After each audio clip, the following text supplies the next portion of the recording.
Magandang araw po.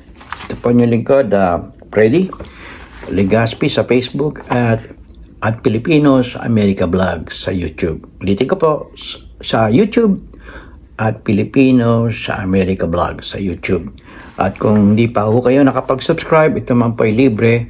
Pakipindot lang ho yung bell, red bell sa baba. At para makapag-subscribe kayo. At kung ano naman po, sana bigyan niyo po ako ng big likes. At mag-comment ho kayo sa baba. Sa baba, lagay niyo kung ano masasabi niyo sa aking paksa sa araw na ito. Okay, before I proceed, I would like to make a shout out to all Dabber Cards. Okay, Dabber Cards, and also Dabber Cards in the Middle East and in some parts of the world. At dyan sa Pilipinas, Dabber Cards, okay? Ito po ang aking daily news para sa ating lahat. Noong September 15, ito po ay sa TV rating. Ito yung free TV.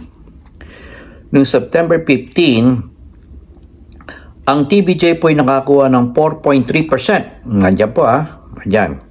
4.3%. Noong September 16, 4.8%. At noong September 18 ay 3.7. 3.7. I'm sorry, 3.7. Makikita naman po niyo dyan. Okay?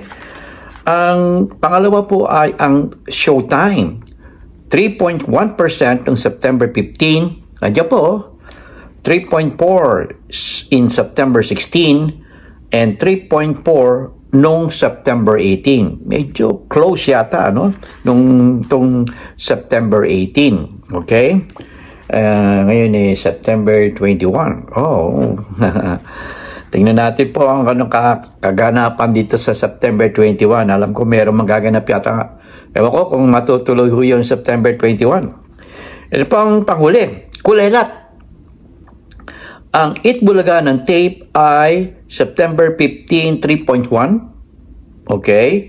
Noong September 16, 3.2%. At ng September 18, 3.1%. Medyo nagkadikit-dikit ng konti sila noong September 18. Ngayon po ay September 21, Thursday. So ito ay noong September 18, 20, 19, 18, Monday. Okay? Yan ako, nagkadikit-dikit sila, Medyo dikit na dikit, pero malaki pa rin ang lamang ng TVJ. Ngayon mapapansin natin, sa Itbulaga, ang lahat ng staff nila, katulad ni Buboy Villar, si Paulo Contis, at si Betong ay galing sa Bubble Gang. O lahat ito Bubble Gang ito Ang wala lang mo dito si Michael B. Medyo talagang si Michael B talagang close sa TVJ kaya hindi siya sumasama. At ang huli at ay si Charis Pampenko. Ayan, sumama dito si Charis. Kasi si Charis medyo nalaos na kaya kailangan siyempre kailangan ng pera, yan, hindi natin masisi, okay? Kailangan naman yan Ngayon, ito maganda, Ito ang maganda. Nananatili pa rin ang TVJ. At sana lumabas na yung resulta ng Marikina Trial Court Decision. Okay?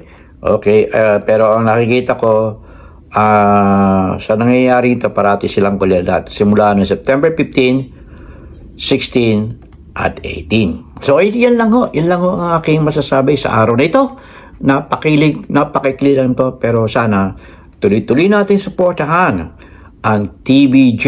Okay? Marami lalo na yung sugod bahay ni Mayor Jose Manalo. Okay? Sana hanggang sa muli, ito ang iyong lingkod, Freddy Legaspi sa Facebook at Filipinos America Vlog sa YouTube channel.